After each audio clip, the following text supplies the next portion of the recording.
En la lección de este día jueves vamos a analizar un tema muy interesante y que aquí comienza a destacarse por primera vez, al menos con algunas palabras clave que vamos a ir descubriendo seguramente a lo largo de toda la lección y que nuestro pastor Dani Perla nos ayudará a comprender un poquito más. Por eso el título de la lección de hoy es "Quedó solamente Noé". Y vamos a orar para que Dios nos ayude a descubrir la lección que tiene para nosotros. Nuestro Padre Eterno, gracias por tu palabra y por lo que hemos aprendido hasta este día durante esta semana.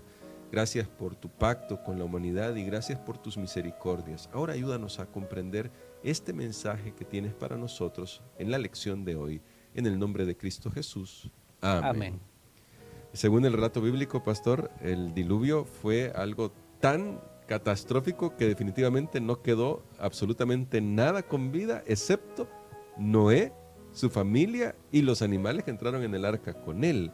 Pero ¿por qué es tan importante esta mención de solamente quedó Noé? ¿Qué repercusiones tiene para la historia y quizás más propiamente dicho para la historia de la salvación?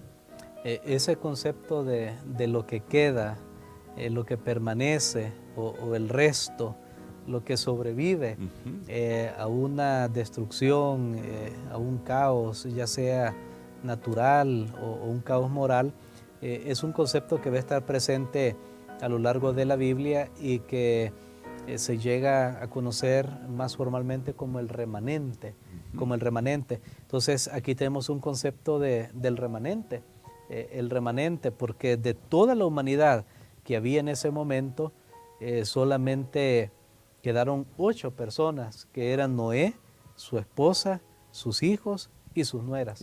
Nada más 8 personas de millones. Se cree que habían millones de habitantes en ese momento, no sabemos cuánto, pero sabemos que debió haber sido una población bastante grande. De hecho, Dios no dejó rastro, yo lo mencioné en una oración esta semana. Dios decidió totalmente esconder, vamos a decirlo de esta manera, toda la producción antediluviana.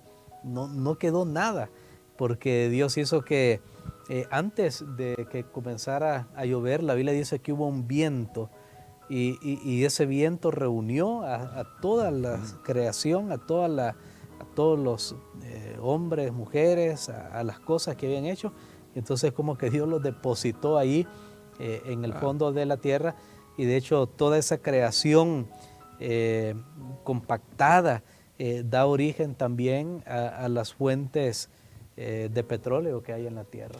Muy bien, muy bien. Bueno, son datos muy interesantes que ya comienzan a nosotros a darnos más luz sobre lo que estamos estudiando. Ahora, pastor, con respecto al tema del remanente, ya usted destacaba esto ya formalmente se le conoce así en la Biblia, el remanente, ya en la teología, pero me llama mucho la atención un elemento. Hay otras menciones de este concepto en la Biblia, ya usted lo destacaba, pero me gustaría tal vez presentar los contextos en que Dios dice va a quedar un resto o quedó un resto, para que tal vez así, y usted nos pueda orientar, veamos los momentos en los que Dios va dejando esos restos, esos remanentes. Sí, recordemos nuevamente, el remanente es lo que escapa de la destrucción, es lo que escapa de la destrucción. Voy a poner una ilustración antes de ir a la Biblia.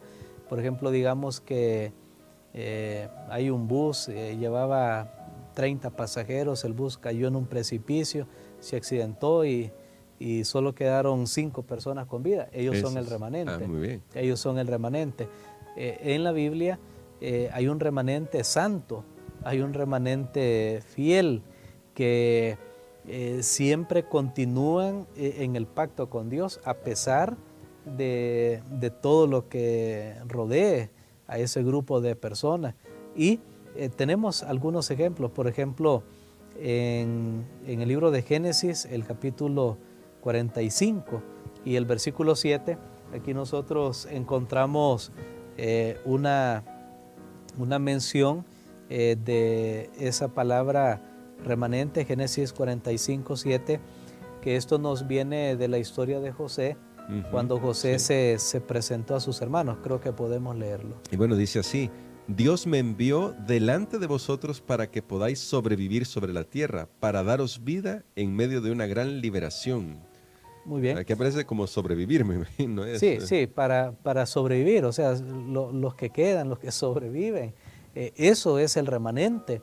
Y en este caso, recordemos que si no hubiese estado José en Egipto, Sí. su familia, él también hubieran perecido ahí en la tierra de Canaán. Así que esta es una de las muestras que tenemos aquí del remanente.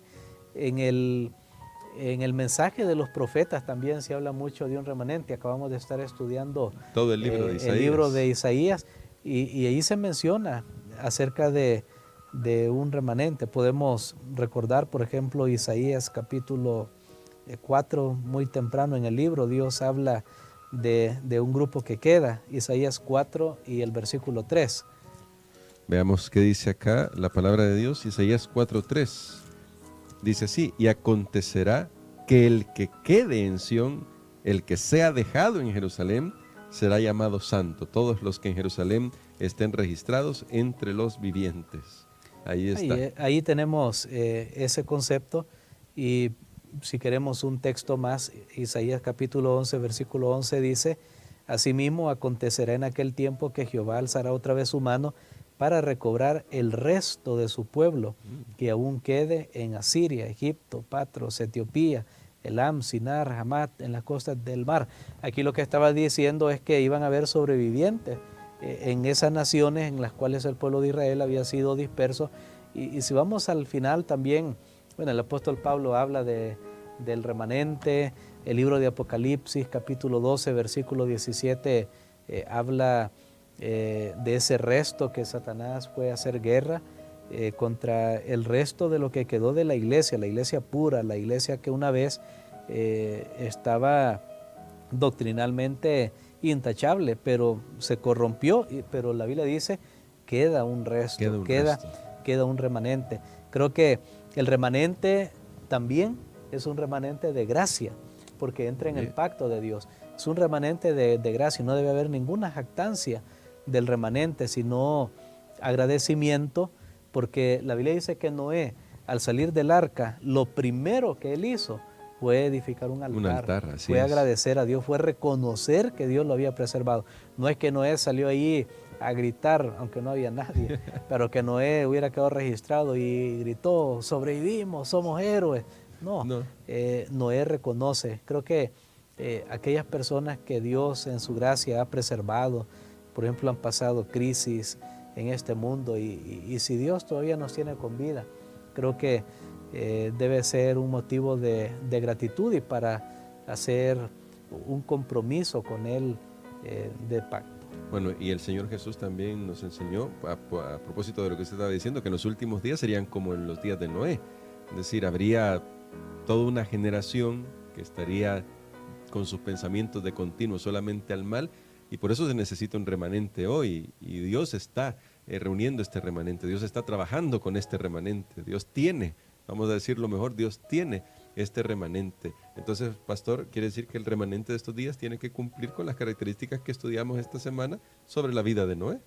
Tiene que cumplir, andar en una relación con Dios que va a impulsarlo para vivir una vida justa, una vida recta, una vida perfecta delante de Dios. Que quiero decirles que perfección no significa impecabilidad. Eso es muy importante aclararlo. Sí, tenemos que quitar ese concepto y pensar que son sinónimos. Perfecto y sin pecado son sinónimos. No. Eso no. Cuando se habla de perfecto, de un ser humano, de justo, de un ser humano, debemos pensarlo siempre en un sentido de que una persona obedece a Dios y obedece sus mandamientos y anda en sus caminos, pero no porque esa persona es buena por sí mismo, sino porque esa persona mantiene una comunión con Dios. En el sentido de impecable, Jesús dijo que no había nadie en este mundo. Cuando le dijeron, maestro bueno, él dijo, no, bueno no hay nadie, solo Dios.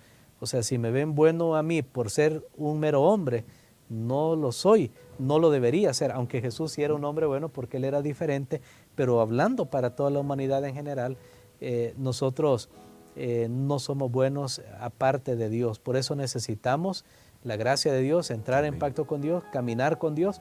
En ese caminar con Dios vamos a tener caídas, vamos a tener defectos, porque aunque no entramos en ese detalle de la vida de Noé, pero tristemente después del diluvio hay un traspié de Noé allí que tuvo consecuencias también. Volvemos al tema del pecado. El pecado trae consecuencias y tuvo consecuencias para buena parte de la humanidad. Yo no sé realmente si esa maldición que Noé dio a su nieto Canaán, no sé si todavía llega hasta estos días y en quiénes y todo eso, pero bueno, no nos tenemos que preocupar. El punto es que Noé, con todo lo bueno que él hizo, todavía era un ser humano, y esto nos muestra que aunque yo esté en el remanente hoy, no significa que voy a estar en el remanente hasta el final, porque tengo que mantenerme en las condiciones para ser parte del remanente. Ese es el pacto, las condiciones del pacto.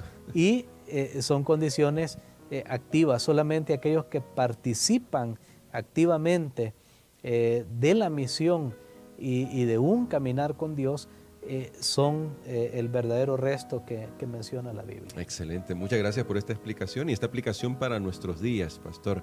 Creo que podemos orar por eso, para que Dios nos ayude a, como usted decía, mantenernos en el remanente, tomados de la mano de Dios, porque es por su gracia, que también ha quedado claro esto. Amén, oremos. Padre que estás en los cielos, te agradecemos, Señor, porque tú eres maravilloso. Gracias porque nos haces parte también de este remanente de los últimos días, en los cuales se distingue porque guardan tus mandamientos. Señor, sabemos que esto es por gracia, esto es por fe, no por obras, pero te damos gracias porque tú nos impulsas para hacerlo mejor en esta tierra. Gracias, oh Padre, porque tú siempre preservas aún en medio de la destrucción. Por eso pedimos, Señor, que si el enemigo ha querido destruir nuestras vidas, si el enemigo ha zarandeado fuertemente nuestras vidas, a pesar de los errores que hayamos cometido, sálvanos, Señor, como un remanente. Lo pedimos en el nombre de Jesús. Amén.